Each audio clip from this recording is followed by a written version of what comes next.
For a lot of people who grew up evangelical, the scariest horror movies weren't necessarily in theaters. They were shown in church basements, they were youth group VHS tapes, they were the rapture films, hell houses, graphic crucifixion scenes, stories designed to terrify children into salvation. And the strange thing is, we rarely talk about them as horror, but maybe we should. Welcome back to Hex Trail, where we discuss and explore the deeper psychology and meaning behind a lot of our favorite horror films and why fear shapes us long after the credits roll.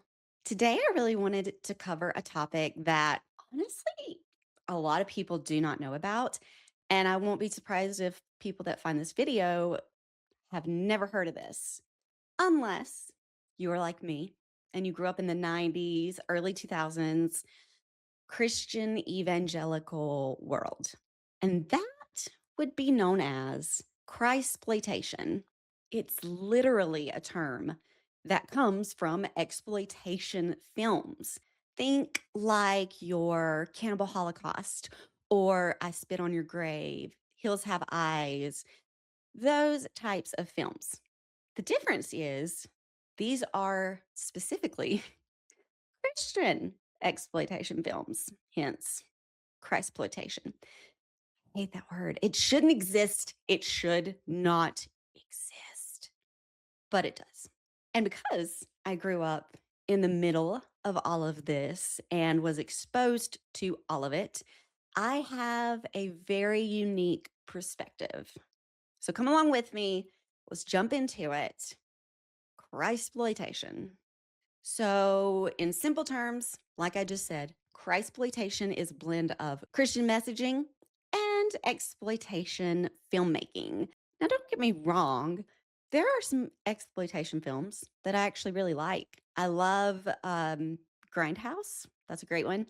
I would probably label Martyrs as, yeah, probably an exploitation film. These types of films and experiences, yes, I did say experiences, and we will get to that later.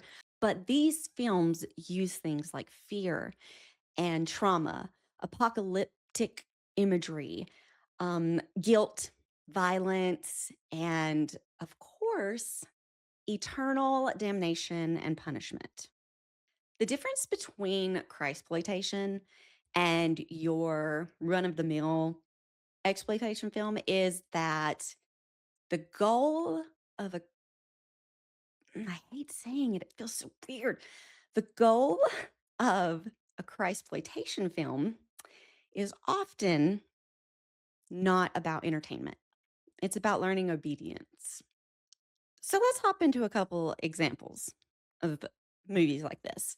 One of the biggest, if you grew up in the 70s and 80s, you will probably recognize the name of this film.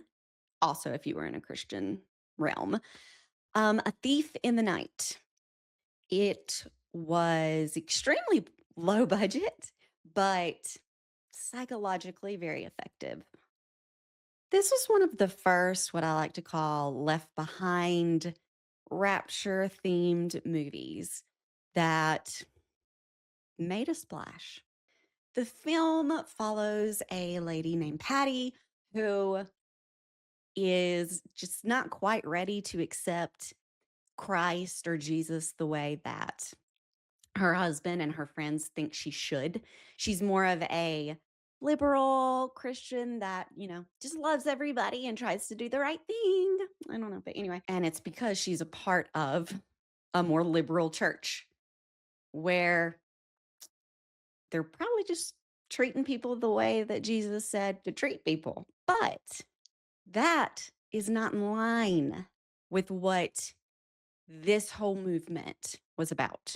So, spoilers if you want to watch this and you care. Patty actually is left behind. She finds out that her husband, who was a born again Christian, got taken as well as her friends. It's this whole long process. She has to live through the great tribulation on earth where you might have to receive the mark of the beast before you can even buy food. Anyway, she lives through this whole thing. It's horrific. And then she wakes up. It was a dream. Thank goodness. Except that right then on the radio, the broadcaster announces that the rapture has happened and people have disappeared from all over. These films taught children that at any moment, everyone they loved could vanish. And if they weren't spiritually ready, they would also suffer forever. If I had not experienced this for myself, it would be hard for me to believe that this is even a thing. But there is such a thing as salvation anxiety. And for a lot of my life, I dealt with that fear of being left behind in the rapture while my parents were taken, the fear of dying and going to hell if I accidentally said fuck one time during the day. I actually used to stay up until midnight after I turned 12, 13, and I would wait until it was midnight, sneak into my parents' room, see if they were breathing and still there before I was calm enough to go back to my room and go to bed. For many evangelical kids, the rapture functioned like a monster under the bed, except the difference is adults told us it was real. So, another one of these movies was called The Burning Hell, came out in 1974, I believe. And when I tell you, there's nothing else on this planet like this. I am not joking. Okay. You know, fuck it. Here's a scene right here.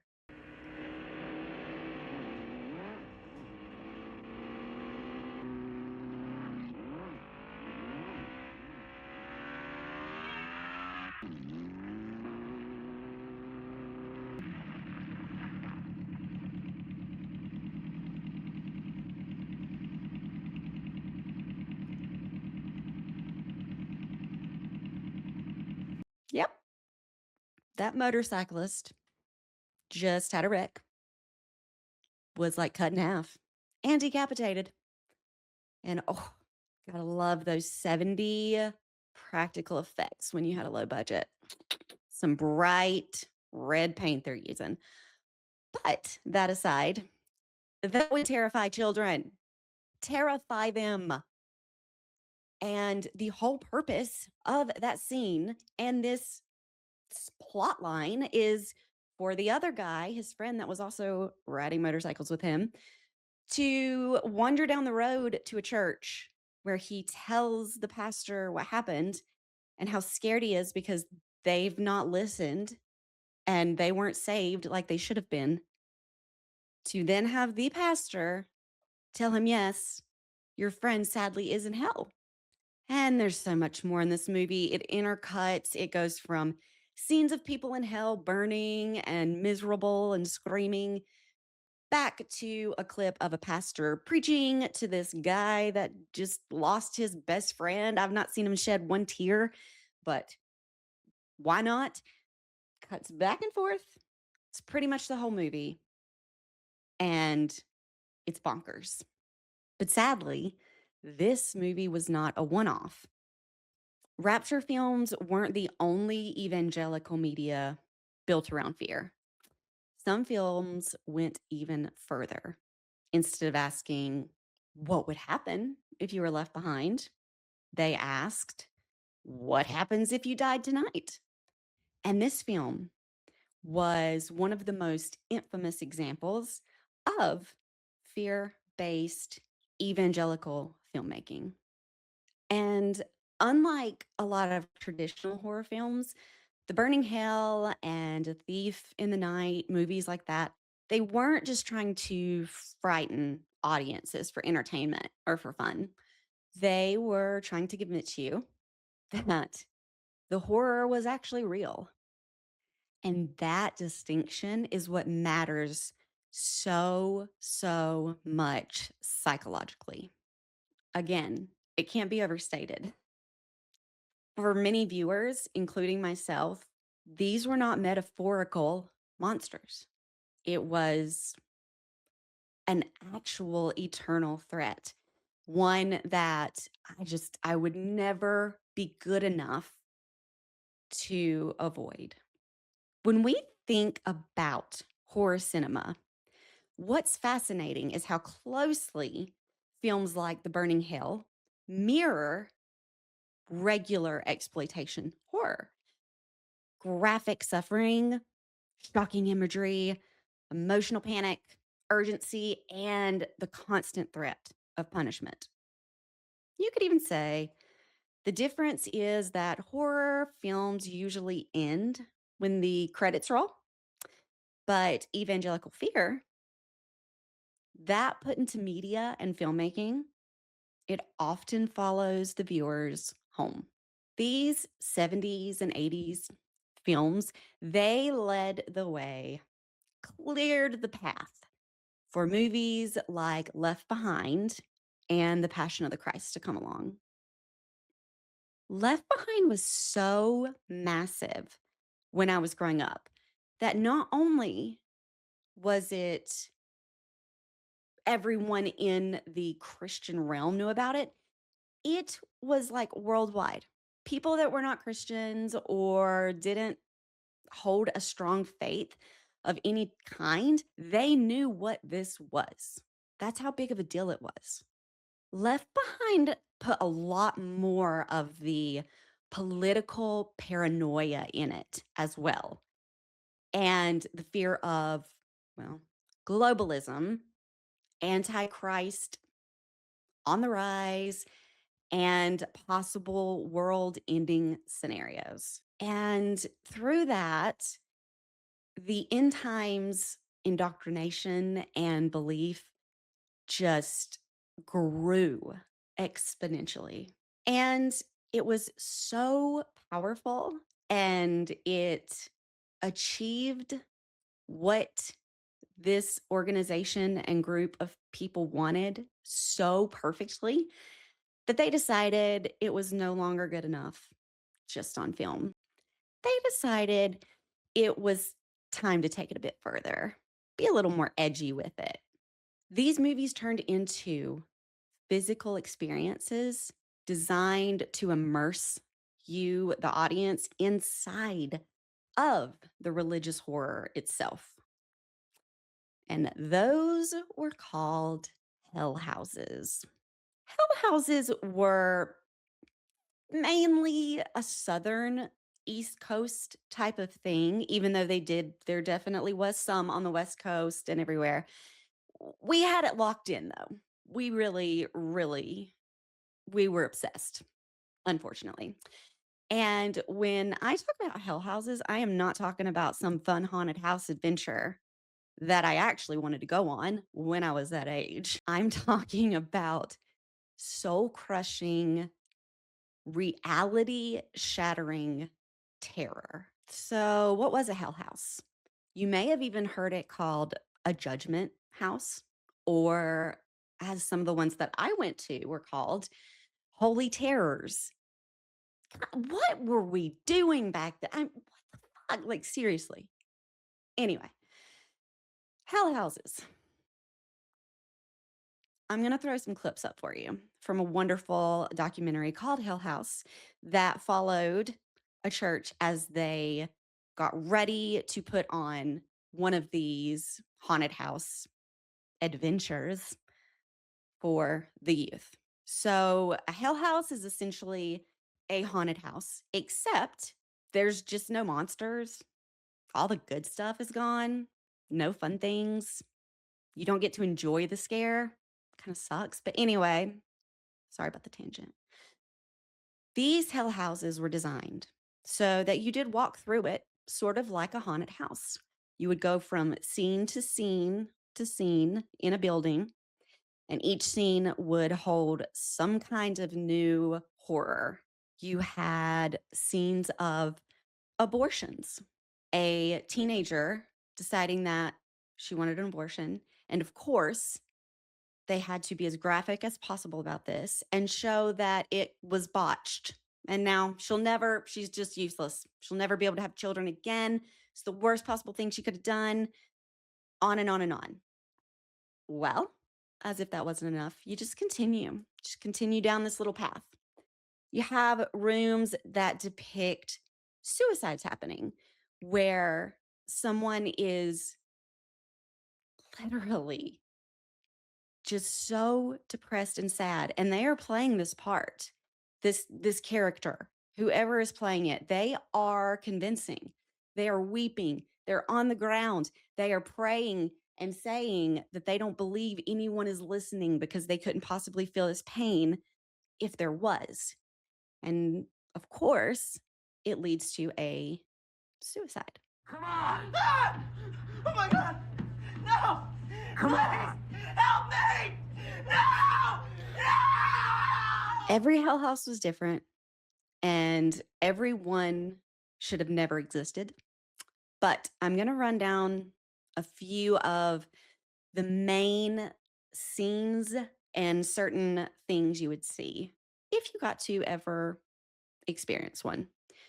You've got abortion rooms, suicide depictions, queer demonization, school shooting reenactments, eternal torment, brutal car wrecks where it will be involving teenagers that are laying there dead, drug overdoses that are happening in raves, rape scenes where the female, of course, was shamed and it was because of what she was wearing or she had too much to drink.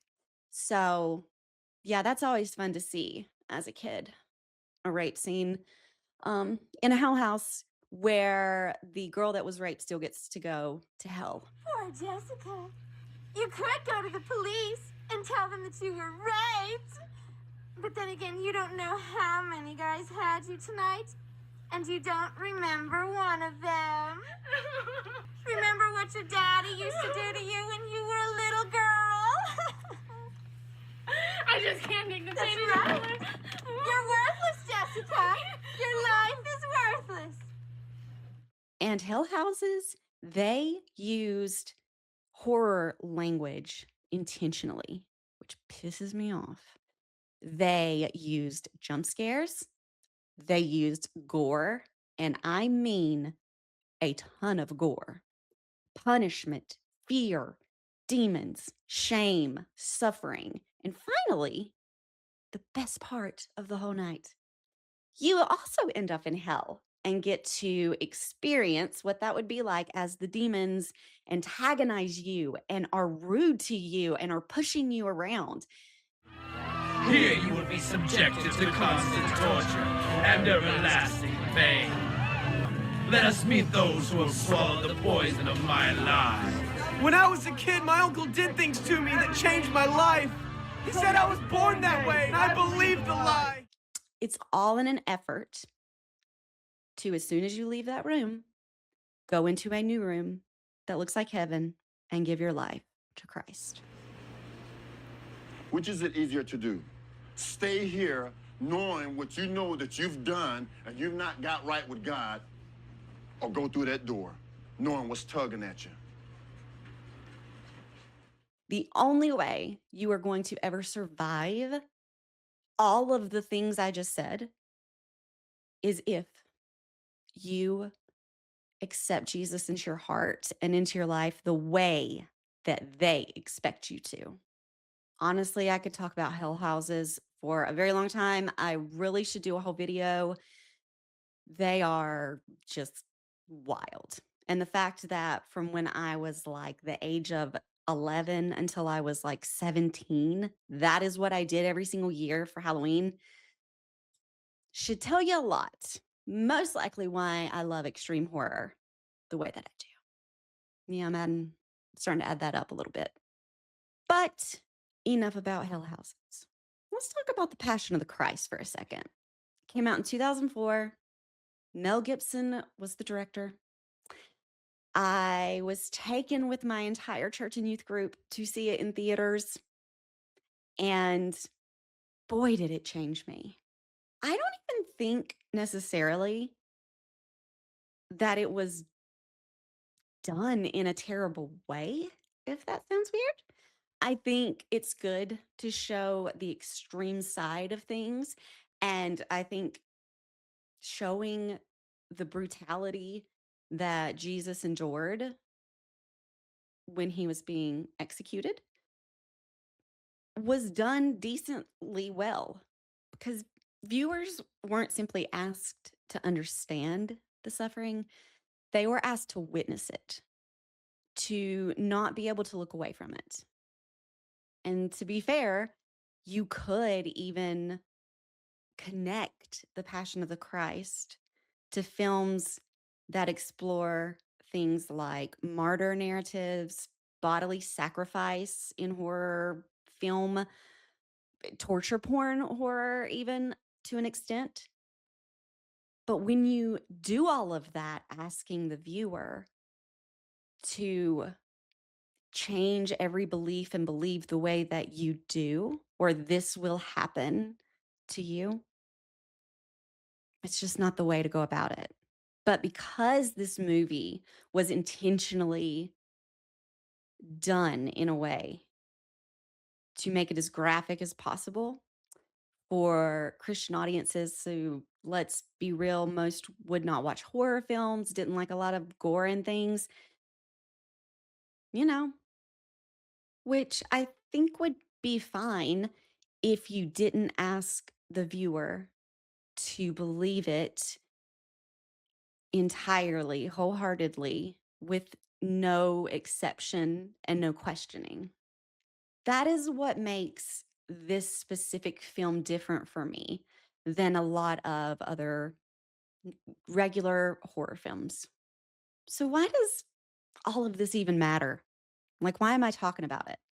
Well, the reason evangelical Christploitation matters is because fear changes people, especially children.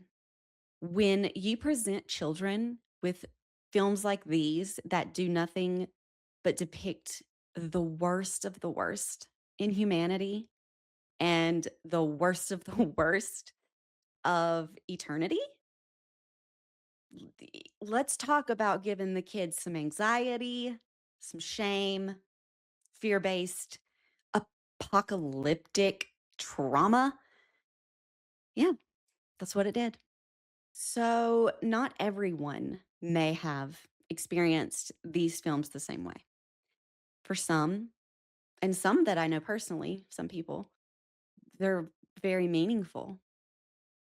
But for others, like myself, they became sources of lasting fear. What makes evangelical exploitation so fascinating is just how closely religion and horror are connected. Apocalypses, demons, possessions, judgment, sacrifice, eternal suffering, all horror images. And when fear becomes the primary language of faith, the line between ministry and horror becomes very thin and almost non existent. So, thanks so much for hanging on. And if you are still here with me, I can't believe it. Thank you, though. And if you enjoyed this video, give it a thumbs up. Leave me some comments. And if you would like more content like this in the future, please subscribe. Till the next one. Love you guys.